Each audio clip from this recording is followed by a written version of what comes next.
কত টাকার আপনার যেহেতু সবাই বক্তব্য সবাই এক হয়েছে সব মিলে টাকার অঙ্কটা কেমন কার বিরুদ্ধে এটা একটু সংক্ষেপে একটু আপনি যত সংক্ষেপে পারেন একটু ছোটো করে বলেন সবার বিরুদ্ধে। আসসালামু আলাইকুম রহমতুল্লাহ। আমি মোহাম্মদ হাবিবুর রহমান, সাউথ বাংলা হজ ক্যাবেন্স খুলনা নিরালা। আমি ওনার থেকে টিকিট নিয়েছি, নিয়ে সেই টিকিটগুলো ভুয়া দিছে, আরও পরবর্তীতে টাকা দেওয়া ছিল, সেই টিকিটগুলো দেয় নাই, ওনাকে কোথাও খুঁজে পাই নাই। আমি 2-3টে মামলা করছি। সঙ্গে সঙ্গে আমার সঙ্গে এরকম কমপক্ষে 50 থেকে 60 জন মানুষ, তারাও ভুক্তভোগী। সব মিলে 20 থেকে 25 কোটি টাকা আইরিন আক্তার টিকিট কিংডমের মালিক এবং ওনার আপন বোনের ভাগনা ছেলে ভাগনা হয় ওনার উমায়ের করিম ইফতি এবং ওনার স্বামী হাবিবুল ইসলাম বাবলু, এরা সবাই একটা সংঘবদ্ধ চক্র।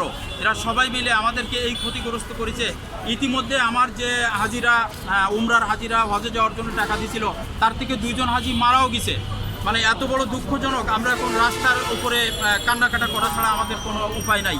মক্কা মদিনার মেহমানদের সাথে এই যে এত খারাপ আচরণ ব্যবহার, এর জন্য আমরা সরকারের কাছে সবাই মিলে আকুল আবেদন যে আমরা ন্যায্য বিচার পাইতে পারি, এটাই সরকারের কাছে আমাদের দাবি। ধন্যবাদ।